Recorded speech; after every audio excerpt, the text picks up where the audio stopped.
presentación, pues será nada más para ayudarnos, tanto a mí como a mis compañeros de prácticas, pues a saber cuando menos las cuestiones básicas en cuanto a lo que es el monitoreo anestésico.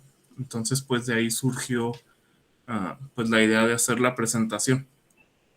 Entonces, pues vamos a empezar. La parte del monitoreo anestésico, pues como ya todos sabemos, se van a ver afectados los procesos fisiológicos normales. Esto pues a causa de los anestésicos y también a causa del mismo padecimiento que pueda tener el paciente o también de la misma cirugía, ¿no? El monitoreo anestésico pues es algo vital durante el procedimiento quirúrgico o durante el procedimiento anestésico porque nos va a ayudar a preservar un poco más la salud o tener un punto, estar conscientes de cómo está el paciente durante el proceso anestésico, ¿no? Porque hay causas, nos va a ayudar a reducir la mortalidad en los procesos anestésicos, el tener un monitoreo constante. Entonces, las principales complicaciones que se van a tener durante un proceso anestésico, pues van a ser la sobredosis, la falta de sobredosis de anestésicos, recuperaciones prolongadas y pues el dolor posoperatorio, ¿no? En causas cardiovasculares, pues también vamos a tener taquicardias, bradicardias, arritmia, hipotensión, hipovolemia, hipoperfusión. Y en la parte de la respiración, pues hipoventilación o hiperventilación. Todo esto, pues son principalmente los tres sistemas que afectan los anestésicos, ¿no? El sistema nervioso, el sistema cardiovascular y el respiratorio.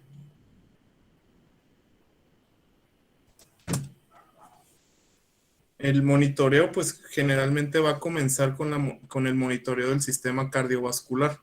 Esto se va a llevar a cabo pues a través de un electrocardiograma. El electrocardiograma nos va a permitir ver la actividad del corazón, más no su función mecánica. La función mecánica, el electrocardiograma no nos lo va a permitir, nada más vamos a ver cómo está la conducción eléctrica, ¿no? De los impulsos. Nos va a permitir detectar pues ciertas anomalías como lo son taquicardias, taquiarritmias, complejos ventriculares o fibrilación auricular. Tenemos que saber identificarlas para saber cómo tratarlas. Entonces, también necesitamos saber si la etiología de estas anormalidades, ya que muchas de ellas van a estar dadas por ciertos anestésicos o ciertos fármacos. En el caso, en el más común, por ejemplo, pues es no sé si sería mi flecha, que es cuando se ven complejos bloqueos atrioventriculares de segundo grado. Son muy comunes cuando se utilizan medicamentos de la familia de los alfa-2 agonistas, sobre todo cuando se utiliza dexmedetomidina. Entonces, pues el ver esto y una frecuencia cardíaca muy baja, pues te puede llegar a asustarnos si no conoces el fármaco que estás utilizando, pues puede ser algo que te tome por sorpresa cuando es algo que esperarías normalmente al hacer uso de estos fármacos.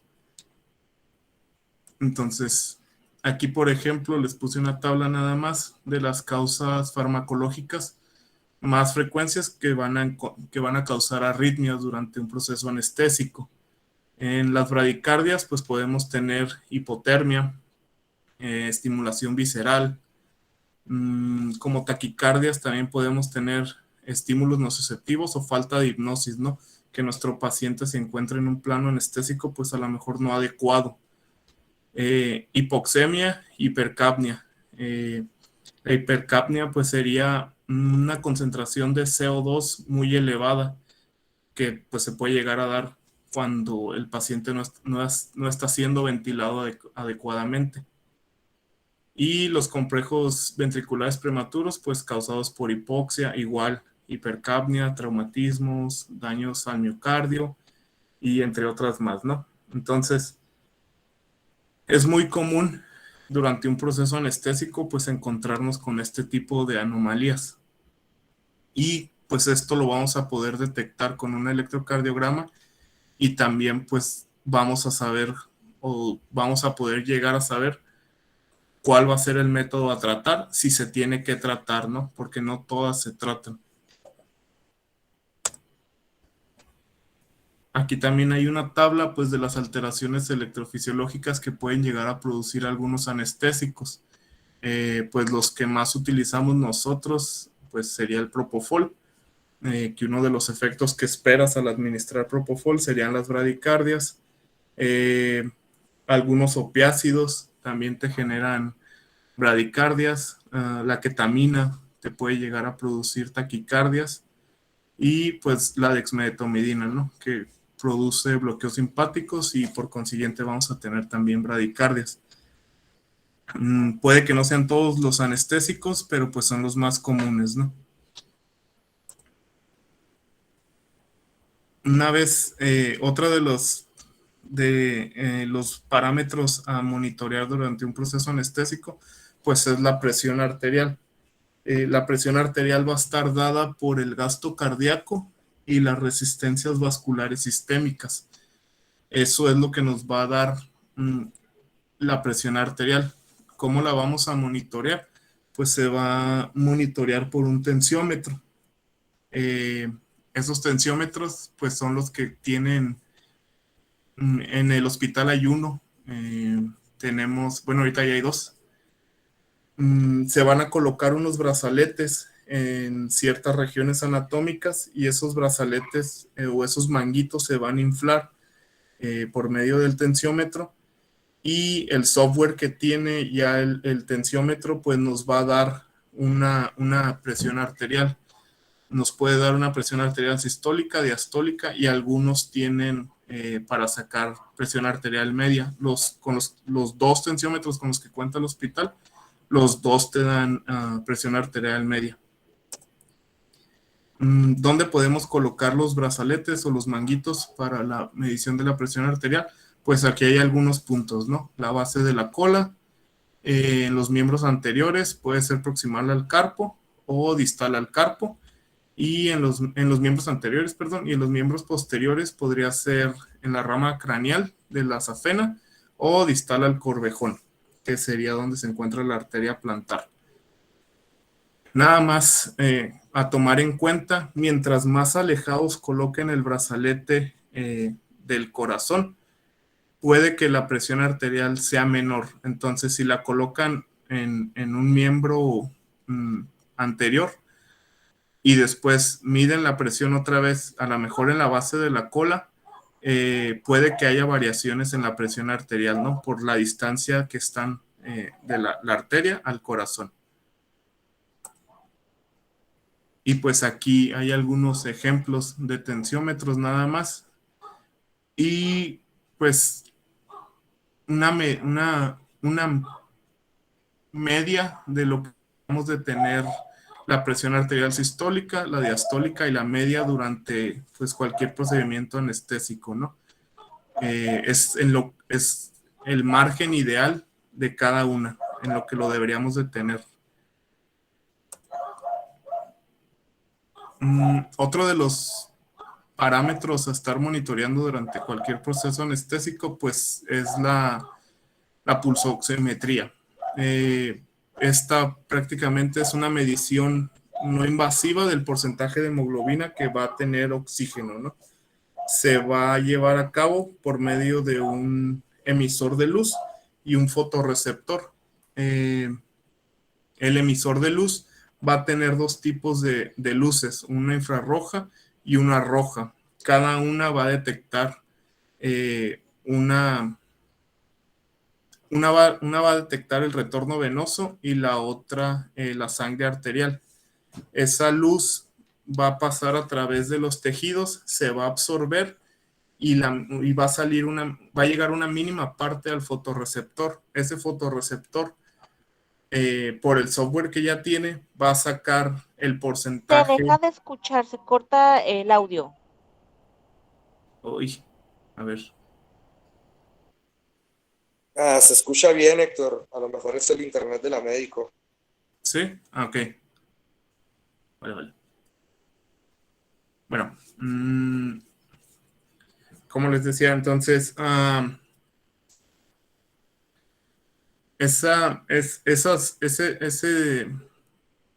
esa luz LED va a llegar al fotorreceptor y el fotorreceptor va a sacar como una medición de la luz que le llegó y en base a eso va a sacar la saturación parcial de oxígeno, que es lo que vamos a ver habitualmente, que debería de mantenerse en un rango de 95, 97, 98%, ¿no? Mm, ¿Cuál es el problema? Que no siempre la medición va a ser real. ¿A qué me refiero con que no va a ser real? Pues que no todo el tiempo va a ser la saturación o el hecho de que nos diga que hay 97% de saturación parcial de oxígeno, pues quiere decir que la lectura es correcta. Puede haber hemoglobinas anómalas, como sería la carboxihemoglobina o la metahemoglobina, que también van a absorber la luz y van a alterar esos valores. Entonces, ese paciente probablemente no esté oxigenando lo que el pulsoxímetro nos está diciendo, eh, y sin embargo nos va a dar un rango normal. Entonces, también tienen ciertas limitaciones como cualquier equipo. ¿Qué puede influir también? La pigmentación, sobre todo de la piel. Si se coloca ese fotorreceptor en pelo oscuro, pues es prácticamente imposible que nos vaya a dar una lectura porque no va a llegar pues nada, no va a llegar lectura a ese fotorreceptor, la luz no va a pasar, entonces no vamos a tener en ningún momento lectura. También en casos de hipotensión, shock, hipovolemia o vasoconstricción, mmm, las variaciones que nos va a dar el pulsoxímetro, pues no van a ser lecturas fiables. Eh, Aquí les puse nada más, por ejemplo, que la metamolgobina puede aparecer en casos de intoxicación por paracetamol, que es muy habitual que lleguen perros a los que les dieron pues paracetamol porque los vieron mal. Entonces, si a esos perros tú les colocas un pulsoxímetro, es casi seguro que el valor que te va a dar pues no es el ideal o no es el real. Necesitas necesitas complementar la información que te está dando el pulsoxímetro con otro tipo de monitoreo que lo vamos a ver más adelante. El pulsoxímetro nos entrega muchísima información. Los pulsoxímetros habitualmente tienen una curva. Esa curva se conoce como curva de pletismografía. Es prácticamente una, es un ciclo cardíaco, cada onda de esa pletismografía. Aquí está. La curva de pletismografía va a tener una sístole y una diástole, lo cual nos está indicando que pues hay un ciclo cardíaco completo en, en esa onda. ¿Qué podemos observar en esa curva? Pues nos puede entregar bastante información. Podemos eh, tener una idea de cuál es la presión arterial que está teniendo el paciente. Aquí hay una incisura, no sé si se alcanza a ver, aquí está marcada. Esa nos está marcando el cierre de la válvula aorta. Entonces, en casos de vasoconstricción, por ejemplo, esta incisura, la diácrota se llama, la encontraríamos más arriba, la encontraríamos más o menos por esta altura. Eso nos estaría indicando que hay una vasoconstricción en el paciente y si hay una vasoconstricción, pues la presión arterial va a estar aumentada. Si hay vasodilatación también, entonces la diácrota la encontraríamos en la parte distal de la onda o de la curva. La encontraríamos más o menos por acá. Si bien a lo mejor aquí no se ve del todo, puse esta imagen nada más para que se den una idea de cómo se puede encontrar esa curva. En los casos de vasodilatación, como les comenté, aquí está la curva, la diácrota. está muy arriba. Esta sería la normal o lo que esperaríamos en un paciente que está hemodinámicamente estable. Y en casos de vasodilatación, pues aquí está la curva diacrota, ¿no? Aquí ni siquiera está y aquí está todavía por debajo en casos de vasodilatación severa. Entonces realmente esta curva en cuanto a información nos entrega bastante. También podrías detectar ciertas arritmias porque la amplitud de la onda no sería igual. Pero pues a lo mejor eso lo verías más fácil si tienes el electrocardiograma. Pero en caso de que no, aunque cuentes con un pulso oxímetro, pues toda esa información la puedes obtener, ¿no? En base solo a un pulso oxímetro, que la realidad es que son más económicos que tener un electrocardiograma. Si lo tienes, pues qué bueno, pero si no, pues igual puedes obtener bastante información con tener un pulso oxímetro. El multiparámetros que compró la escuela y que ahorita tenemos en el hospital cuenta con otro monitoreo extra que es el que tenemos en la escuela tiene capnometría. La capnometría y capnografía pues se va a definir o nos va a permitir tener una medición no invasiva del CO2 que está exhalando el paciente. Es una tecnología que tiene usándose pues bastante tiempo, pero pues que ahorita ha tenido mucho auge. ¿Qué es lo que hay diferentes tipos de capnógrafos? La realidad es que todos pues prácticamente te van a entregar la misma información, unos más rápidos que otros, pero la información que te entregan pues es igual de buena, ¿no? No hay calidad. Ninguno te va a entregar información de más calidad que otro. Simplemente puede que lo hagan de una manera más rápido. Sobre todo, hay dos tipos, los mainstream y los sidestream. El que tenemos en la escuela es sidestream. Son un poquito más lentos en entregarte la información, pero como ya lo dije, la información que te entregan es igual de buena que uno de flujo principal, ¿no? Este es uno de flujo principal, el que está aquí en la imagen. ¿Qué es lo que vamos a ver? Pues un valor numérico que va a estar aquí. Lo pueden encontrar como FeCO2, que va a ser la fracción expirada de CO2 captado al final de la expiración, o como EtCO2. En este caso, en el que está aquí en la imagen, pues lo marca como EtCO2. Ese va a ser el CO2 que está exhalando el paciente. También te va a marcar la respiración, cuántas respiraciones por minuto está teniendo el paciente.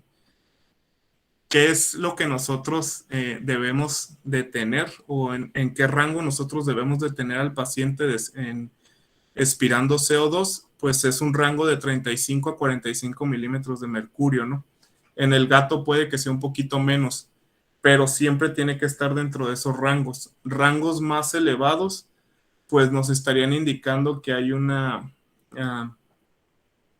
que hay hipocapnia, y rangos menores, pues que hay hipercapnia. Lo que estamos viendo aquí, pues es un capnograma. Hay capnografía y hay capnometría, que es en valores numéricos, y hay capnografía, que es pues esto, ¿no? En gráfica. La capnografía va a constar de 4 fases. La primera fase, pues va a ser cuando el paciente inspira, que va del punto A al punto B. La fase 2 es cuando empieza la inspiración y se va a producir un aumento del CO2, que sería del punto B al punto C. Después, en la fase 3 va a estar la meseta expiratoria, que es el tiempo durante el cual el paciente o el perro en este caso va a vaciar los alvéolos, y eso es lo que nos va a dar. En la fase 3 es donde se va a determinar cuánto CO2 está expirando nuestro paciente, y la fase 4 pues es cuando ya cuando inspira. Aquí lo puse en una gráfica. Aquí están los puntos, es la fase 1, fase 2, fase 3 y fase 4. Aquí. Aquí está un poquito mejor explicado. Aquí está la fase 1, la fase 2, 3 y 4. Eso es lo que nosotros vamos a ver habitualmente en un capnograma. Hay diferentes, podemos observar diferentes anomalías. También la capnografía pues es de mucha ayuda, sobre todo para saber cómo está ventilando nuestro paciente. Y podemos tener ciertas anomalías que ya se conocen o que ya están bien estudiadas. Por ejemplo, el signo de aleta de tiburón, que es cuando hay obstrucción o broncoespasmos. Aquí abajo está hipoventilación. Si el paciente está hipoventilando, pues entonces nos va a causar un aumento de CO2 al final de la expiración. Y vamos a ver valores aumentados, tanto en capnografía como en capnometría. En hiperventilación, pues entonces tendríamos mesetas más cortas. Aquí, por ejemplo, en hipoventilación, pues es una meseta sumamente grande, y aquí en hiperventilación son cortas y más chicas. Y, por ejemplo, la capnografía se ha estado usando mucho en situaciones de RCP. Al momento de hacer las compresiones torácicas, se puede colocar un capnógrafo y ver cuál es el CO2 que te está dando el paciente. Cada que haces una presión torácica o que haces una compresión torácica. Lo ideal sería tener valores por encima de 10 milímetros de mercurio. Si están por debajo de ese valor, pues la verdad es que va a ser prácticamente imposible que ese paciente salga, ¿no?, adelante. La capnografía también es el valores de oro o valor estándar al momento de realizar una intubación endotraqueal. Al momento de que tú puedes colocar el capnógrafo al final del tubo endotraqueal, y cuando estás intubando al paciente, ya sea perro o gato, una vez que tú estés dentro de tráquea, ese capnógrafo va a empezar a dar lectura inmediatamente. Si no estás, obviamente, en tráquea y te vas a esófago, pues ese capnógrafo jamás te va a dar una lectura. Entonces, incluso para realizar una intubación o estar completamente seguro de que tu tubo está en el lugar adecuado, pues también nos sirve para eso. Otro de los parámetros a estar tomando en cuenta todo el tiempo, y que yo creo que es al que menos atención se le presta, pues es a la hipotermia. Prácticamente todos los monitores multiparámetros cuentan con un termómetro. Prácticamente el 90% de los pacientes que son sometidos a cirugía salen de quirófano hipotérmicos, ¿no? Y el hecho de que haya pacientes hipotérmicos, pues va a aumentar la morbilidad de estos. ¿Cuáles son la repercusión de un paciente hipotérmico? Pues aquí están, ¿no? Es más fácil que haya hemorragias, es más fácil que haya infecciones, retrasan la cicatrización, pueden durante la anestesia sensibilizar a los cardiomiocitos, y estos van a provocar apariciones de arritmias. Y también van a alterar la farmacocinética de los medicamentos. También aumentan la demanda de oxígeno. En un estudio que encontré, pues en el perro se clasifican las hipotermias como leve, moderada y severa. Y aquí están los valores, pues, de cada una, ¿no?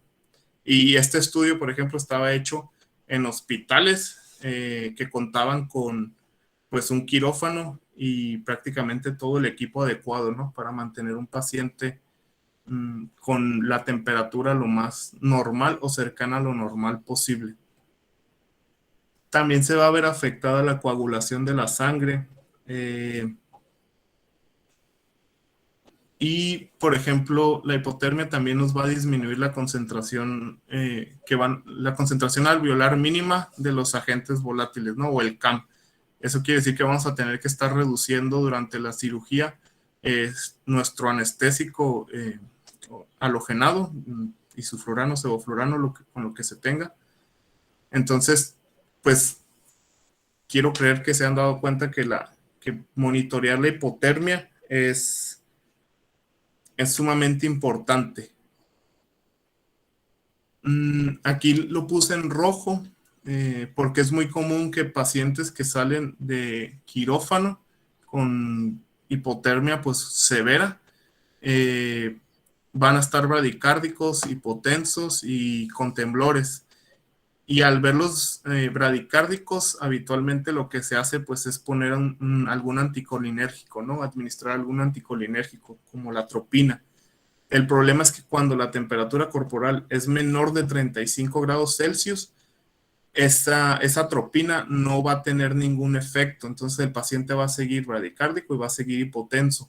Entonces, si alguno nos llega a pasar, pues lo primero es, antes de administrar esos medicamentos, primero tratar de recuperar algo de temperatura, cuando menos subirlo a valores por encima de 36 grados Celsius.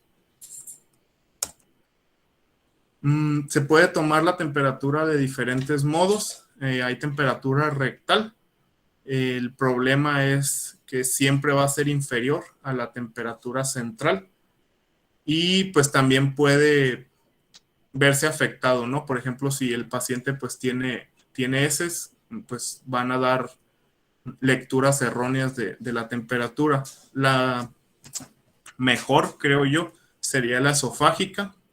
El termómetro que tiene el multiparámetros que tenemos en el hospital es esofágico, es mucho más precisa.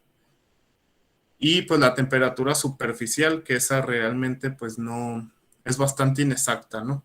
Entonces pues prácticamente no se usa.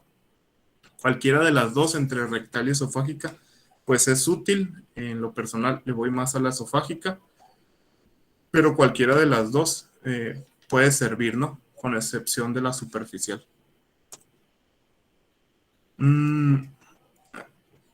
El hospital adquirió hace poquito una cama de aire caliente.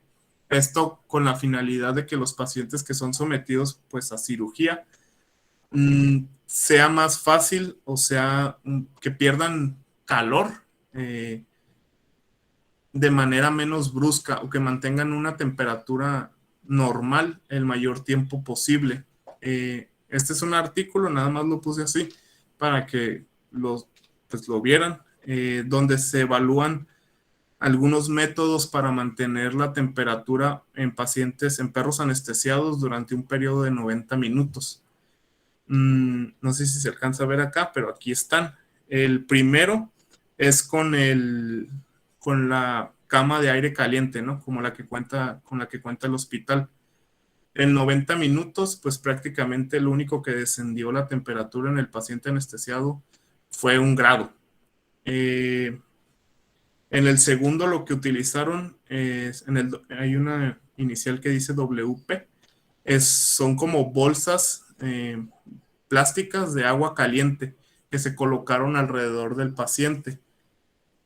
Pero igual, como pueden ver, pues después de 90 minutos la temperatura bajó 2 grados Celsius y después también utilizaron una toalla de algodón, nada más recubriendo la mesa de quirófano, y después de 90 minutos el paciente perdió 3 grados Celsius. El que más perdió pues fue el que no le pusieron nada, ¿no? Ese paciente está en contacto directo con la mesa de quirófano. Aquí el problema es que ninguno de estos pacientes se abrió cavidad abdominal. Cuando se abre cavidad abdominal, pues se pierde todavía mayor calor, ¿no? Por la diferencia de temperatura, sobre todo la externa y la interna. Pero pues cuando menos ya tienes un parámetro de que utilizando ese tipo de equipos, pues vas a ayudar a que el paciente conserve mayor tiempo una temperatura pues normal. Puse estas fotos porque es muy habitual que utilicen tapetes térmicos. Los tapetes térmicos están sumamente contraindicados colocarlos durante el proceso anestésico, incluso durante la recuperación, porque pues causan esto, quemaduras de segundo o tercer grado. Entonces, traten de no usarlos. Es mucho mejor colocar nada más una toalla de algodón y pues cubrir las zonas donde el cirujano no vaya a trabajar, ¿no? O sea, si van a trabajar en algún miembro, pues entonces dejen ese miembro libre y el área donde el cirujano necesite trabajar y el resto del paciente pues tápenlo con alguna toalla, pero lo ideal es que no coloquen tapetes térmicos. Y ya, no sé si tengan preguntas, dudas.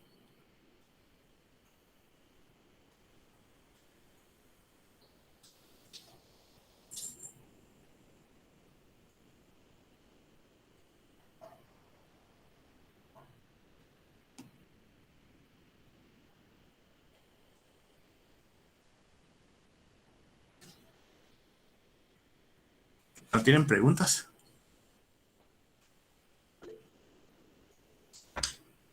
A ver, levantó la mano Angélica y Ana. No sé, cualquiera de las dos. Yo tengo una duda. Mencionaste que el uso de anticolinérgicos era contraindicado cuando la temperatura era baja. Entonces, No tanto contraindicados, sino que no van a tener su efecto. O sea, no van a... Cuando tú lo administras, pues lo administras con la intención de que suba tanto la frecuencia cardíaca como la presión arterial.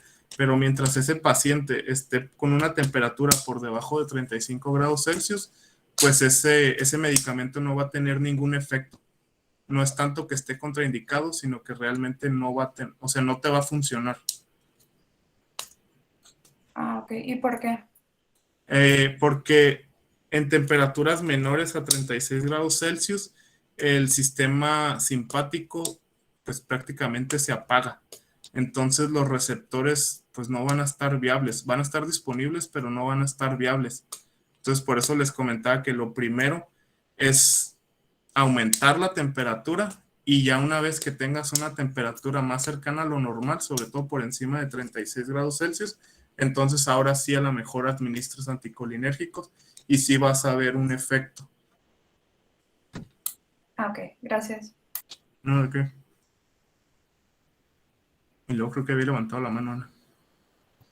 Le piqué sin querer, perdón.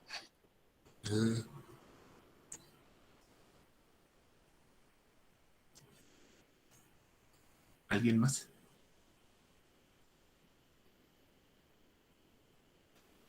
Bueno, te voy a preguntar, en el caso de que habías dicho de los tapetes térmicos, ¿tampoco recomiendan las compresas como de guantes o como toallas calientes? Bueno, temperatura pues más o menos alta. Lo de los guantes, o sea, yo no me atrevería a decirte que lo recomiendo o no, porque pues yo no soy nadie para recomendarlos o no recomendarlos, pero lo que sí he visto es muchos casos de pacientes que sufren quemaduras de segundo o tercer grado por las compresas calientes, sobre todo en pacientes que están en algún proceso anestésico, que están durante una cirugía o en recuperación, porque son pacientes que no se van a poder mover. Entonces se van a quedar pues, esas compresas calientes y pues les van a provocar una quemadura. O sea, yo trato de no utilizarlos. Si mi paciente está frío, pues habitualmente lo que hemos estado haciendo, por ejemplo, en el hospital, pues es salirnos al sol.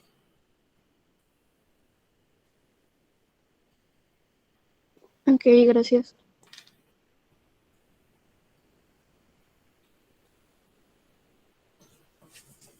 ¿Alguien más?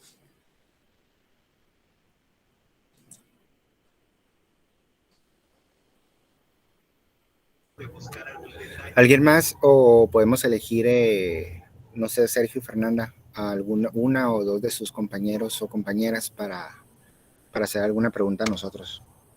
No sé si alguien tenga por ahí alguna duda.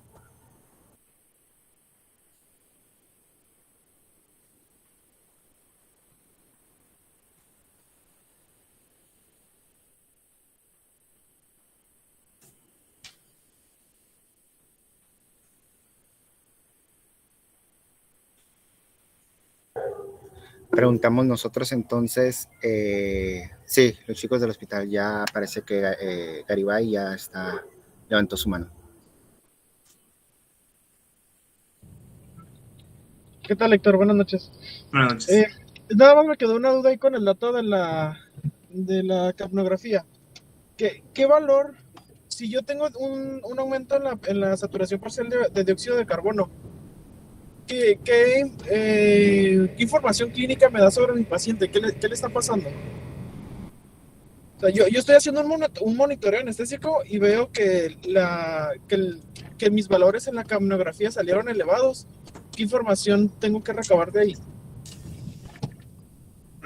Pues ahí, por ejemplo, primero tendrías que empezar con ver tu capnografía, ¿no? Porque es diferente la capnometría a la capnografía.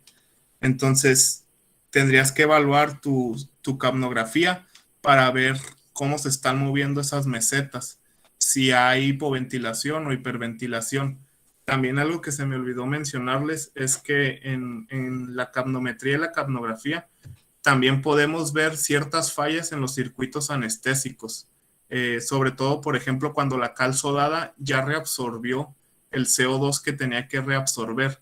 Entonces, una cal sodada que ya no es funcional como tal, te podría dar valores aumentados de CO2 sin que tu paciente realmente tenga una mala ventilación, por así decirlo. Entonces tendrías que recabar la información tanto de tu pulsoxímetro para ver cómo está tanto los valores de saturación parcial de oxígeno, tu curva de pletismografía y también valorar tu capnometría y tu capnografía. Porque a lo mejor puede que tu paciente ni siquiera esté hipoventilando, sino que el circuito, o sea que la cal sodada ya no es funcional. O podría estar con una disminución del gasto cardíaco, entonces también te podría dar valores de CO2 aumentados. Digo, prácticamente tendrías que pues hacer como un checklist de lo que estás viendo en tu monitor.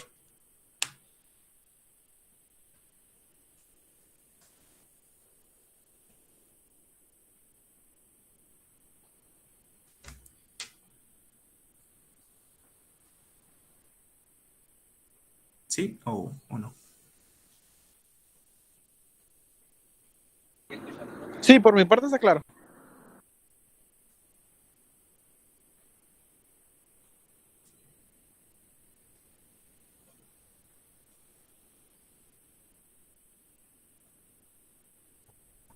¿Alguna otra pregunta por parte de las personas que están conectadas?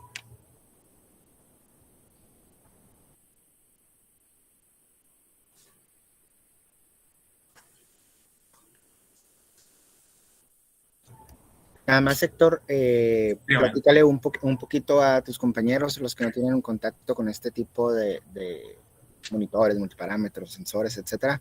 En el caso de la medición de la presión arterial media, ¿qué situaciones o qué puntos pudieran revelarnos una falsa presión arterial media? Bueno, no estoy muy seguro, pero es importante elegir el brazalete adecuado al tamaño del perrito o del gato, ¿no? Del paciente, dejémoslo en el paciente. El brazalete o el manguito tiene que medir un 40% de la longitud del miembro en el que lo vamos a colocar. Si este manguito queda sumamente apretado, nos daría valores de presión arterial pues muy elevados y viceversa, ¿no? Si queda muy flojo, pues también nos daría valores de presión arterial muy bajos, nos marcaría un paciente pues con hipotensión. No sé si esa era la respuesta que quería dar. Sí, está bien. El dado caso de cuando estás midiendo la presión arterial, ya mencionaste lo de los miembros, ¿tendría algo que ver que el miembro, no sé, sea el que está en contacto con la mesa? ¿Tú lo pondrías en el que está arriba, al lado contrario del cúbito? No sé, ¿qué me puedas decir de eso? Mm, yo creo que, por ejemplo, sí influye el hecho de que, por ejemplo, si mi paciente está de cúbito lateral derecho, pues se va a estar ejerciendo una presión. El mismo cuerpo del paciente va a estar ejerciendo una presión sobre ese hemisferio, ¿no?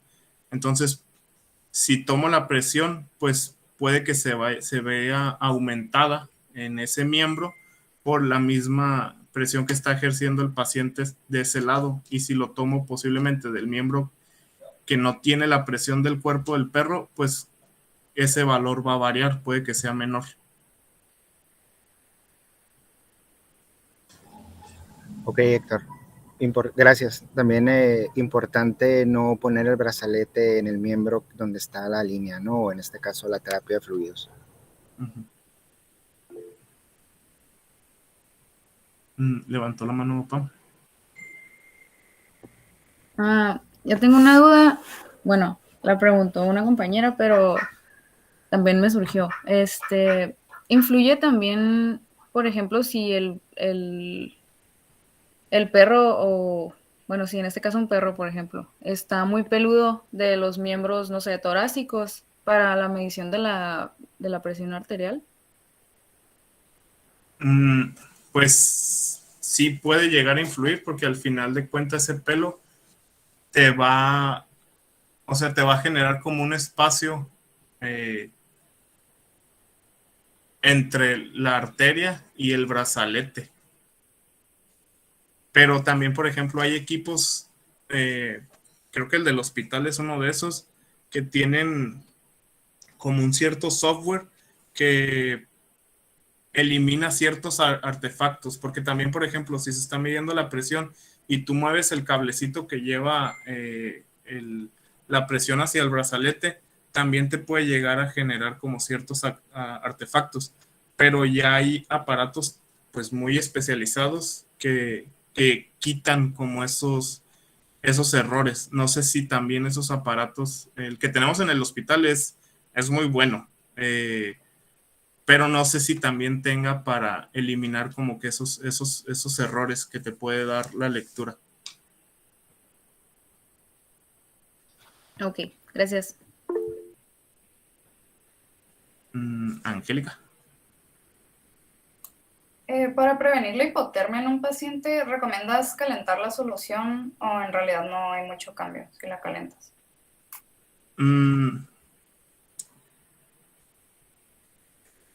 Pues mira, en alguna ocasión en un curso nos preguntaron eso. La realidad, yo no lo hago, cuando menos a mí me enseñaron en ese curso a no hacerlo, porque muchas veces lo que para ti no es caliente, por fuera, o sea, tú estás teniendo la solución en tus manos y pues hay una barrera de plástico en esa solución, ¿no? Entonces puede que para ti no sea caliente, pero el estarla administrando intravenosa en un paciente puedes llegar a causar daño en el endotelio vascular.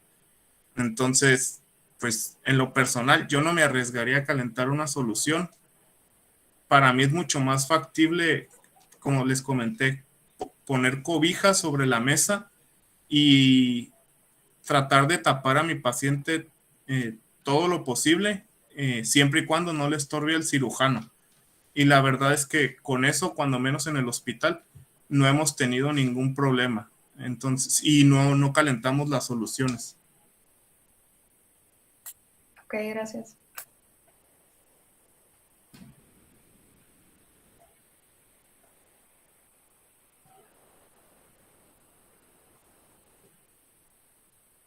No sé si alguien más. Ahí van.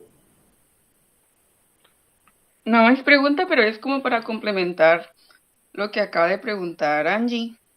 Hace poco vi una charla también sobre monitoreo anestésico, pero en gatos, y mencionaban pues ese punto sobre las soluciones calientes, y lo que mencionaban es que de por sí la hipotermia causa que se disminuya la afinidad por los receptores adrenérgicos. Entonces hay hipotensión, y si se administran líquidos calientes, solamente estarías agravando esa hipotensión y se crearía un ciclo que nada más estaría perpetuando bradicardia hipotermia, hipotensión. Entonces, mencionaron varias cosas más, pero pues recuerdo que ese Sí. era uno de los puntos que tocaron. Gracias, Ivana. Edwin. En el caso del pulsoxímetro, podemos ver una respuesta si hay una vasoconstricción, una vasodilatación con nuestra terapia de líquidos. Se puede llegar a mover ese nodo dicrótico, como lo habías mencionado. Casi no se te nuestra escucha, terapia de líquidos. Y si podemos observar una respuesta hacia nuestra terapia de líquidos con el pulsoxímetro. Sí. Si podemos ver el movimiento del nodo dicrótico, ya sea con una vasoconstricción, una vasodilatación, al momento de comenzar con nuestra terapia. Sí la puedes ver en el caso de la vasodilatación, pues si aumentas tu terapia de líquidos, pues esa,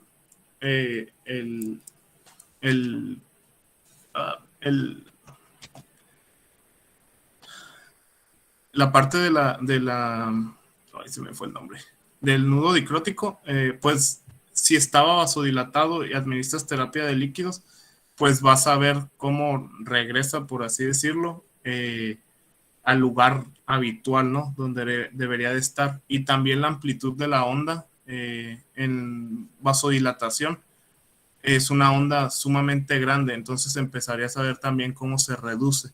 Y en el caso de vasoconstricción, pues si por ejemplo lo tienes conectado a una máquina de anestesia inhalada, pues entonces a lo mejor abres un poquito más tu cam, y si estaba vasoconstruido, el mismo efecto del anestésico halogenado, pues te va a causar esa vasodilatación para tratarlo de mantener al paciente pues lo más normotenso posible.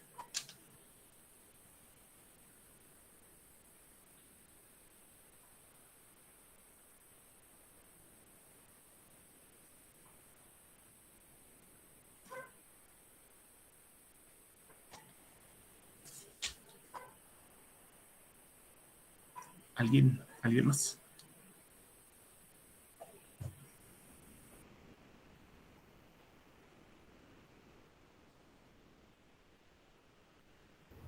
¿Nadie?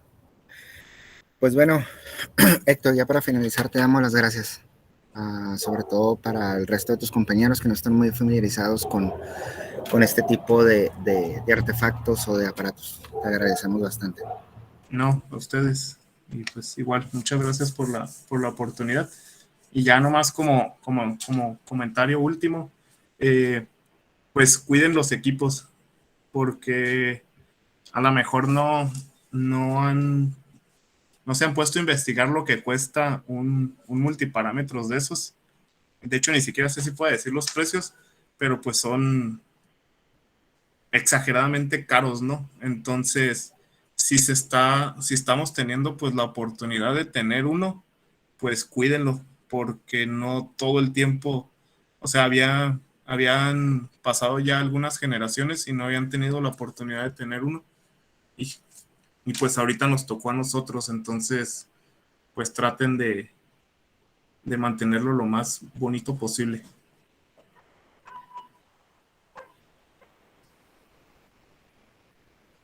Bueno, pues ahí está el mensaje para todos. Muchas gracias, Héctor, y buenas noches.